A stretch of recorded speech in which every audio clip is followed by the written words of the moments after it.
आपण समस्त मोर चैनल को और मोर कहानी दुनिया को स्वागत। आज कहानी सुखर संधान कहानी आरंभ करिया पूर्वर जो मैंने मोर चैनल सहित आज प्रथम थर पर जोड़ी होती से माने मोर चैनल को सब्सक्राइब करंतु एवं ढेर सारा भल भल कहानी मजा उठातु। आसतु कहानी आरंभ करिबा। थरे मोहन बाबू ट्रेन रे तांको व्यवसाय बंधुक पाखक जाउथिले। तांका पाखरे थिबा ब्याग रे बहुमूल्य मणिटे थिला। मोहन बाबू को ट्रेन रे 3 दिन एवं 3 राति बिताइबार थिला, कारण तांको बहुत दूर यात्रा करिबार थिला एवं तांको गंतव्य स्थान रे पहुँचवाकू पड़िबो। तेणु यात्रार प्रथम दिन रे से भल भाबरे यात्रा आरंभ कले। द्वितीय दिन रे बाटरे जड़े व्यक्ति सही ट्रेन रे सही मोहन बाबू को बगी रे चढ़िले एवं से आसी मोहन बाबू को पाखरे बसिले। मोहन बाबू आउ सही व्यक्ति मध्यरे किछि समय परे किछि कथावार्ता आरंभ हैला। फलरे से माने परस्पर मध्यरे कथावार्ता करी आनंददायक यात्रार मजा अनुभव करुथिले। मोहन बाबू को सही व्यक्ति जनक मध्य निजर छलना भरा कथावार्ता विमोहित करिबा पई यथेष्ट चेष्टा करुथिला। सही लोकटी प्रकृत रे जणे चोर थिला। सही व्यक्तिटीर आखि पड़ीगला मोहन बाबू को सही मूल्यवान मणि थिबा ब्याग उपरे। एबे चोर निजर एक बड़ ब्याग नहीं मोहन बाबू को ब्याग पाखरे रखिला। आ पूर्व भली मोहन बाबू को सह मधुर कथा हेबाकू लागिला, किंतु चोरर नजर थिला मोहन बाबू को बैग रे थिबा सही मणि उपरे। से दिन तमाम सही मणि को पाइया पई योजना करि चलिला। चोर भाबिला जे जेते बेले समस्ते राति रे सोई पड़िबे से गुप्त भावरे उठी सही मणिटी चोरी करि नेबो। तेणु से एही काम करिया पई दिन तमाम चिंता कला। यह भाभी भाभी चोरटी जेमिति संध्या 7टा हैला से सोइबाकू प्रस्तुत हैला, कारण ताकू राति रे जाग्रत रही मणिटी को चोरी करिबाकू पड़िबो। तेणु से शीघ्र सोइबाकू लागिला। जेतेबेले मोहन बाबूंकर सोइबार समय आसिला से गुप्तरे निज ब्यागरू मणि बाहर करी तांको पाखरे थिबा व्यक्तिंको पाखरे थिबा ब्याग रे रखिदेले। मोहन बाबूंको सहित किए सोईथिला आपण माने भाबंतु तो सेही चोर ही सोईथिला। तेणु मोहन बाबू सोईबा पूर्वरु से चोर रे ब्याग रे ही मणिटी को रखिदेले। ये सब करिबा परे बाबू आराम रे सोई गले। जेतेबेले राति 2टा हैला चोर उठी देखिला जे समस्ते सोईचंती। तापरे से मोहन बाबू को ब्याग को निज आड़ को टाणी आनिला एवं ब्याग को संपूर्ण जांच कला, किंतु सेथिरे किछि मिलेला नहीं। से चिंतित होईगला। से राति सारा मोहन बाबू को ब्याग जांच करी किछि पाइला नहीं। से देखिला जे भोर 4टा बाजिलाणी।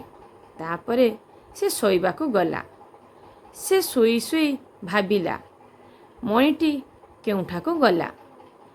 से सोई जिबा परे मोहन बाबू उठी चोर निज मणि बाहर करी निज ब्याग रे रखिदेले।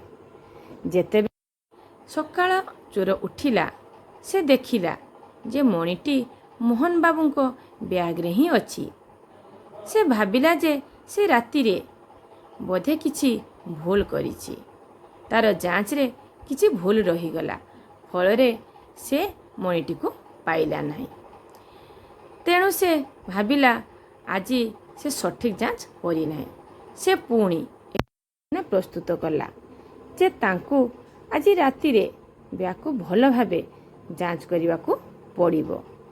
चोर पुनर्बार संध्या 7टारे शीघ्र सोई पड़िला एवं मोहन बाबू को मध्य से नजर रखिला, किंतु किछि समय परे चोरर निद आसीगला।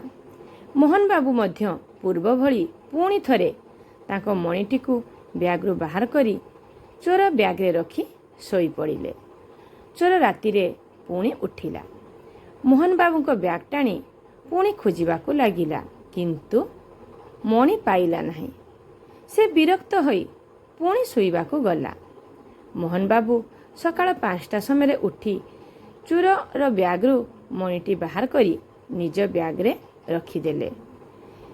ଯେତେବେଳେ ମୋହନ ବାବୁ ନିଜର ଗନ୍ତବ୍ୟ ଷ୍ଟେସନ ଆସିଲା, ସେତେବେଳେ ସେ ଷ୍ଟେସନରେ ଓହ୍ଲାଇଲେ। ଚୋର ତାଙ୍କ ପାଖକୁ ଆସି କହିଲା, ମୁଁ ମୋ ଜୀବନରେ କେବେ ବି ଚୋରି କରିବି ନାହିଁ।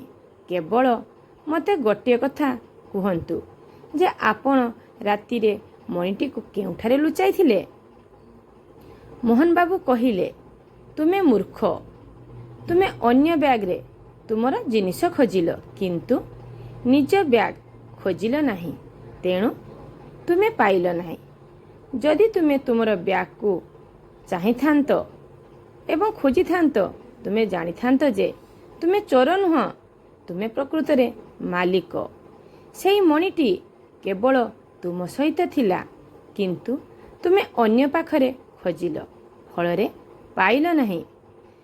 ଏହି କଥା ଶୁଣିବା ପରେ ଚୋରଟି ସବୁଦିନ ପାଇଁ ଚୋରି କରିବା ଛାଡ଼ିଦେଇ ନିଜ ପାଖରେ ଥିବା ସୁଖକୁ ଖୋଜି ନିଜ ଜୀବନକୁ ଖୁସିରେ ଅତିବାହିତ କଲା। ତେଣୁ ଆପଣମାନେ ଭାବୁଥିବେ, ମୋହନ ବାବୁ କାହିଁକି ଏପରି କଲେ? ପ୍ରକୃତରେ ଏଇଟା ସେଇ ମଣିର କଥା ନୁହଁ, ଏହା ବାସ୍ତବ ଜୀବନର ସୁଖ। ତ ବାସ୍ତବ ଜୀବନର ସୁଖର ପ୍ରକୃତ ସନ୍ଧାନ କେଉଁଠାରେ? ତେଣୁ ଆପଣମାନେ ମଧ୍ୟ ମୋହନ ବାବୁଙ୍କ ଭଳି ସତର୍କ ରହିବେ। ଯାତ୍ରା ସମୟରେ ଅଜଣା ଲୋକଙ୍କୁ ହଠାତ୍ ବିଶ୍ୱାସ କରିବେ ନାହିଁ। ଆପଣ ପାଖରେ ଯାତ୍ରା ସମୟରେ ବସିଥିବା ଲୋକଙ୍କଠୁ କୌଣସି ଜିନିଷ କେବେ ଖାଇବେ ନାହିଁ, କାରଣ ଏ ଦୁନିଆ ଆପଣମାନଙ୍କ ଭଳି ସହଜ ନୁହଁ। ବନ୍ଧୁଗଣ, ଆମେ ଏହି କାହାଣୀରୁ ଏକ ବଡ଼ ଶିକ୍ଷା ଶିଖିଲୁ। ଆମେ ସର୍ବଦା ଅନ୍ୟମାନଙ୍କ ଠାରୁ ଆମର ସୁଖ ଖୋଜିଥାଉ ଏବଂ ଅନେକ ଲୋକ ଆମ ଜୀବନରେ ଆସନ୍ତି। କେହି କେହି ଆମକୁ ସୁଖ ଦିଅନ୍ତି ଏବଂ କେହି କେହି ଆମକୁ ଦୁଃଖ ମଧ୍ୟ ଦିଅନ୍ତି। ବହୁତ ଲୋକ ଅଛନ୍ତି ଯେଉଁମାନେ ନିଜ ସୁଖକୁ ଅନ୍ୟମାନଙ୍କ ଉପରେ ନିର୍ଭରଶୀଳ କରନ୍ତି। ଯଦି ତୁମେ ନିଜ ଭିତରେ, ନିଜ ହୃଦୟରେ ଦେଖ, ତୁମେ କୌଣସି ଅଭାବକୁ ଅନୁଭବ କରିପାରିବ ନାହିଁ। ଏଇଭଳି ଭଲ ଭଲ କାହାଣୀ ଶୁଣିବା ପାଇଁ ମୋର ଚ୍ୟାନେଲକୁ ସବସ୍କ୍ରାଇବ୍ କରନ୍ତୁ, ଅଲ୍ ନୋଟିଫିକେସନ୍ ବେଲ୍କୁ ଅନ୍ କରନ୍ତୁ, ଯାହାଫଳରେ ଆପଣ ଭଲ ଭଲ କାହାଣୀ ଶୁଣିପାରିବେ। ଠିକ୍ ସେହିଭଳି ଏ ସଂସାରରେ ମଧ୍ୟ ତୁମ ଭଳି ବହୁତ ବ୍ୟକ୍ତି ଅଛନ୍ତି ଯେଉଁମାନେ ନିଜ ପାଖରେ ଥିବା ସୁଖକୁ ନ ବୁଝି ଅନ୍ୟ ପାଖରେ ଥିବା ଖୁସିକୁ ପାଇବାକୁ ଇଚ୍ଛା କରନ୍ତି, ଆଉ ଭୁଲ ମାର୍ଗରେ ଗତି କରି ଅନ୍ୟର ଖୁସି ଛଡ଼ାଇବାକୁ ଚେଷ୍ଟା କରନ୍ତି। ଫଳରେ ତାଙ୍କ ଦ୍ୱାରା ଅନେକ ଭୁଲ ହୋଇଥାଏ, ଆଉ ଏହି ଭୁଲର ଶାସ୍ତି ସ୍ୱରୂପ ସେମାନଙ୍କୁ ବହୁ ଦଣ୍ଡ ମିଳିଥାଏ। ଏହିପରି ଭାବରେ ସେମାନେ ଅନ୍ୟ ପାଖରୁ ଖୁସି ଛଡ଼ାଇ ଉପଭୋଗ କରିବା ଲୋଭରେ ନିଜ ପାଖରେ ଥିବା ସୁଖକୁ ମଧ୍ୟ ହାତଛଡ଼ା କରୁଛନ୍ତି। ଆପଣମାନଙ୍କୁ ଏ କାହାଣୀଟି ନିଶ୍ଚିତ ରୂପେ ଭଲ ଲାଗିଥିବ। ଏ କାହାଣୀର ଶିକ୍ଷାକୁ ନିଜ ଜୀବନରେ ଲଗାଇବେ ଏବଂ ଏହି କାହାଣୀଟି କେମିତି ଲାଗିଲା କମେଣ୍ଟ କରିବେ। ତା ସହିତ ଅନ୍ୟମାନଙ୍କ ସହିତ ସେୟାର ମଧ୍ୟ କରିବେ। ଲାଇକ୍ କରିବାକୁ ଜମା ବି ଭୁଲିବେନି। ବର୍ତ୍ତମାନ ବେଶୀ ଦେଖିବାକୁ ମିଳୁଛି କିଛି ଲୋକ ସମ୍ପତ୍ତି, ଟଙ୍କା ପଇସା ଇତ୍ୟାଦି ପାଇଁ ନିଜ ଲୋକଙ୍କୁ ମଧ୍ୟ ମାରିଦେବା ପାଇଁ ପଛାଉନାହାନ୍ତି। ମାତ୍ର ସେମାନେ ଯେଉଁଥିପାଇଁ ଏହି ପାପ କଲେ ସେହି ସୁଖ ଉପଭୋଗ କରିବା ପରିବର୍ତ୍ତେ ଦଣ୍ଡ ସ୍ୱରୂପ ଜେଲ୍ ଯାଉଛନ୍ତି। ତାହେଲେ କୁହନ୍ତୁ ତ, ସେମାନେ ଯଦି ନିଜ ପାଖରେ ଥିବା ସୁଖ ସହିତ ସନ୍ତୁଷ୍ଟ ଥାନ୍ତେ, ତାହେଲେ କ'ଣ ଏଇଭଳି ଜେଲ୍ ଦଣ୍ଡ ଭୋଗିଥାନ୍ତେ? ନିଜ ପାଖରେ ଯାହା ବି ସୁଖ ଅଛି ସେତିକିରେ ସନ୍ତୁଷ୍ଟ ହୋଇ ଖୁସିରେ ଜୀବନକୁ ଉପଭୋଗ କରନ୍ତୁ, କିମ୍ବା ନିଜ ସୁଖ ବଢ଼ାଇବାର ସଠିକ୍ ଉପାୟ ଅବଲମ୍ବନ କରନ୍ତୁ।